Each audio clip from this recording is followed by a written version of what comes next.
Today's world is filled with tragedy, from premature death to ghastly accidents, chronic sicknesses, or losing everything you have. It's always refreshing to find a streak of miracle every now and then. Yes, a miracle is what you term it when your loved one who has been in a coma for nearly 3 decades wakes up and calls out your name for the first time in a long while. Miracle was the only term he could think of when his mother woke up after 27 years in comatose state. What really happened? Let's return to the past. If you were around in the 1990s, then you knew about the Persian Gulf War or had read about it. During the same period, George Bush won the US presidency election for the first time. It was also at that time that Munira Abdullah had last been fully awake. In 1999, at age 32, Miss Abdullah from the oasis city of Al-Him in the United Arab Emirates had a ghastly road accident that left her in a state of reduced consciousness for most of the next 3 decades. Miss Abdullah, who was age 32 at the time of the accident, was returning from picking her son from school with her brother-in-law when they collided head-on with a bus. Miss Abdullah suffered a severe brain injury, but Omar Webia, who was then just 4 years old and sitting in the back of the vehicle with her, was left unscathed as his mother cradled him in her arms moments before the accident. In an interview with United Arab Emirates-based newspaper The National, the now 32-year-old son, who was just 4 when the accident happened, opened up about the accident and his mother's progress following years of treatment. He said to the newspaper, "I never gave up on her because I always had a feeling that one day she would wake up." He added, "The reason I shared her story is to tell people not to lose hope on their loved ones. Don't consider them dead when they are in such a state. My mother was sitting with me in the back seat. When she saw the crash coming, she hugged me to protect me from the blow." Omar only suffered a bruise to his head. Otherwise, he was pretty much unharmed. But his mother paid the dire price. To worsen the situation, Mrs. Abdullah was left untreated for hours because medics didn't arrive on time. Eventually, she was taken to the hospital and later transferred to London. There, she was reported to be in a vegetative state, unresponsive but able to sense pain. She was then returned to Al-Ain, a city in the United Arab Emirates on the border with Oman, where she and her son had lived, and moved to various medical facilities according to insurance requirements. Miss Abdullah remained in that state for a number of years and was fed through a tube to keep her alive. While still in coma, she underwent physiotherapy to exercise her muscles, preventing them from being weakened because of lack of movement. In 2017, the heavens smiled on Miss Abdullah's family as they were offered a grant by the Crown Prince Court, a government body in Abu Dhabi, for Miss Abdullah to be transferred to Germany for better medical care. There, she went through a number of corrective surgeries to correct her severely shortened arm and leg muscles. She was also given medication to improve her state, including her wakefulness.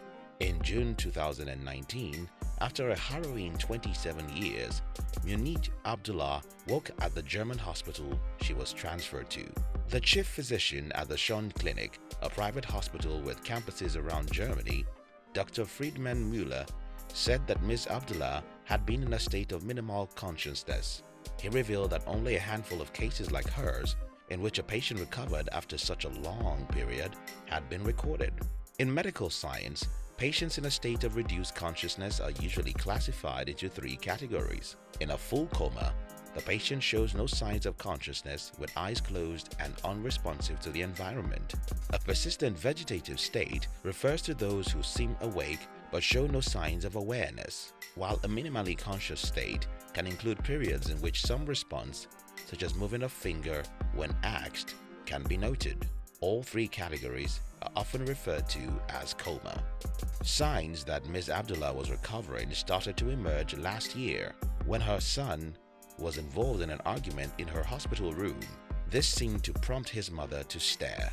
There was a misunderstanding in the hospital room and she sensed I was at risk, which caused her a shock. Weber said. She was making strange sounds and I kept calling the doctors to examine her. They said everything was normal. Then 3 days later, I woke up to the sound of someone calling my name. It was her. She was calling my name. I was flying with joy. For years I had dreamt of this moment and my name was the first word she said. Weber gushed. Nobody thought it was possible nor expected her to recover. Dr. Mueller said, "We didn't believe it at first, but eventually it became very clear that she was saying her son's name." According to Dr. Mueller, Miss Abdullah had been undergoing treatment for seizures and contorted muscles that made her body hard to handle, and that kept her from being able to sit in a wheelchair safely. Part of the treatment included a device that was installed to deliver medication directly into her spine, a factor Dr. Mueller said could have brought on her recovery. Still, her recovery was unprecedented. In the history of medicine, only a few people are known to have made similar recoveries. A few of them include Terry Wallace from Arkansas, who was 19 when he skied off a bridge in a pickup truck. In 2003, he awoke and uttered his first word since the accident, "Mom," nearly 2 decades later. According to the newspaper The National, Miss Abdullah, who has returned to the United Arab Emirates, is being treated at a hospital in Abu Dhabi. But these are only a few times that such amazing recovery was made by patients. At other times, it was never so. For instance, Karine Ann Quillan, whose father decided to forego life-sustaining treatment on her behalf, gave up the ghost in 1985, a decade after she slipped into a coma. The issue of patients in vegetative state having a right to live or die has always been controversial. Miss Abdullah's case has, however, stoked the debate further on the right of these patients to live. It has also sparked up a few questions, like, for how long should patients be given life support before calling the loved ones to decide whether to remove the life support or not?